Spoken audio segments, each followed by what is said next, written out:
नेपाली नागरिक अब देख्न नपरोस्।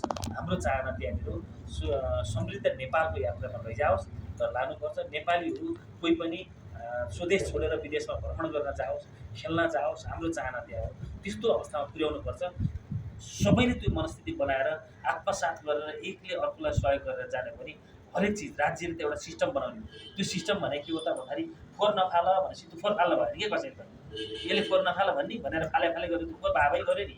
फोहोर फाल्न भएन, लेन क्रस गरेर नहिँड यातायातमा, जेब्रा क्रसिङबाट बाटो काट, सिस्टम हो नि त्यो। त्यही सिस्टमलाई फलो गर्नुपर्छ। ठगी नगर, होइन चिटिङ नगर, हो किन भन्नुहोस् न, अनैतिक कामहरू नगर। यो त्यही सिस्टममा चल्दै हुन्छ, सबैले त्यो गरेर गरे।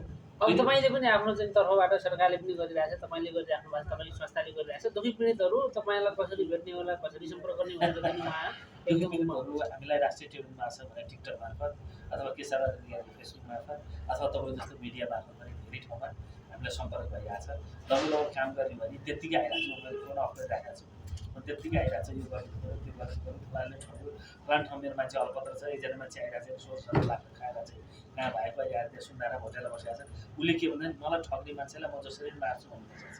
हामीले त्यो होइन, कानुनी हातमा नलिनुहोस्, कानुनी प्रक्रियामा जाउँ। तपाईँको फसिया पैसाहरू उठाउला बरु दुनियाँ दिन होइन, मैले त यस्तो जग्गामा राख्दै यस्तो गरेँ उस्तो गरेँ मलाई ड्राइभर भनेर लिएर गएको। त्यो धेरै नेपालीहरू विचलित भएको छ। यो श्रम क्षेत्र सुधार्नुपर्छ। बुझ्नुभयो, सबैभन्दा बढी श्रमिक नै हो सुधार्न पर्ने भनेको। श्रमिक मजबुत भयो भने श्रमिकलाई आत्मसन्तुष्टि खालको चाहिँ पैसा आय आर्जन निकाल्नु गर्न सक्यो भने सुखी नेपाल त्यहीँनिर भन्छ। चाहे डक्टर पनि श्रमिक हो, इन्जिनियर पनि श्रमिक हो, होटलमा काम गर्ने पनि श्रमिक हो, तपाईँ जस्तै पत्रकारहरू पनि श्रमिक हो। सबैको आत्मसन्तुष्टि हुने कारणले राज्यले काम गर्न सक्यो भने श्रम सम्मान हुन्छ, अनि मात्रै एउटा देशले पाउँछ। म चाहिँ त्यहाँनिर जोड गर्छु।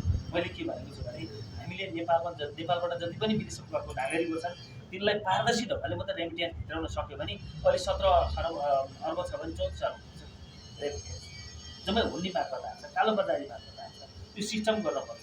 जो मान्छेले सिस्टममा चाहिँ तपाईँको पेमेन्ट गर्छ, सिस्टमले चाहिँ उसले रेमिट्यान्स पठाउँछ, त्यसलाई सरकारले गोल्डन ह्यान्डसेकको व्यवस्था गर्नुपर्छ। उसले कति पठाएको छ यो अनुसार हामीले, किनभने सरकार त सिस्टम मेकानिजम बनाउने मान्छेले मेकानिजम बनाएर लान्छ जति हुन्छ। अहिले देख्नु भएको छ इजरायलमा चाहिँ तपाईँको एउटा नागरिक नेपाली खाना नपाएको मान्छेहरू, भनौँ खानै नपाएको नभनौँ, अलिक आर्थिक अवस्था कमजोर भएका मान्छेहरू आज चाहिँ तपाईँको लिएर गएको छ नि केयर गिभरको लागि, होइन इजरायलले कति कमाउँछ उसले भन्नुहोस् न। 5 देखि 7 लाखसम्म मिनिमम पाएको। तिनको स्थिति त अलिकति माथि उजाड भयो नि।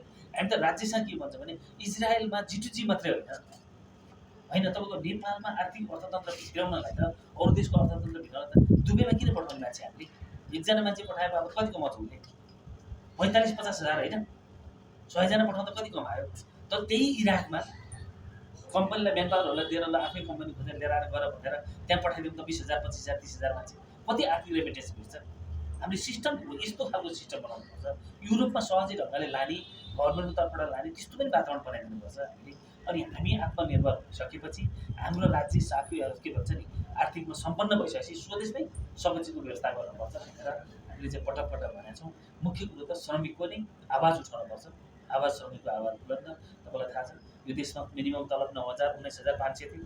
हामीले त्यतिखेर तलब बढाउँदाखेरि पनि के भन्यो भने 23,000 पुग्नुपर्छ यो मन्त्रीले भनेका थियौँ। 19,500 मा सम्झौता गर्यो। त्यो 19,500 पनि 5 स्टारमा पनि दिएको छैन कतिपय ठाउँमा। खै त कानुन मानेको यहाँको व्यवसायीहरूले? त्यो श्रमिकको आवाज बोल्दैन कहिले। त्यस हिसाबले हामी अलिक चिन्तित छौँ। अहिलेको सरकार चिन्तित हुनुपर्छ। बुझ्नुभयो नि, नेपाल गभर्मेन्ट सरकारको चाहिँ कर्मचारीको चाहिँ तलब भन्दै बढेको छ।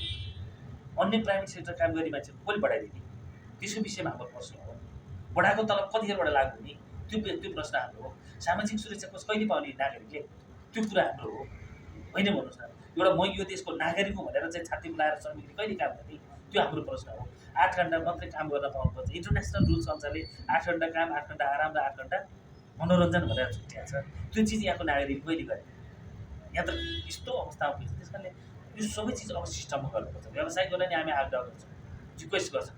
तर हिजोका ट्रेड युनियन कर्मीले जस्तो धम्काउने थर्काउने हामीलाई चुनावलाई खर्च ल्याऊ हाम्रो महाधिवेशन हामी एक हिजमा एक रुपियाँ दाम माग्दैन, तर श्रमिकलाई दिनुपर्ने पैसा छ।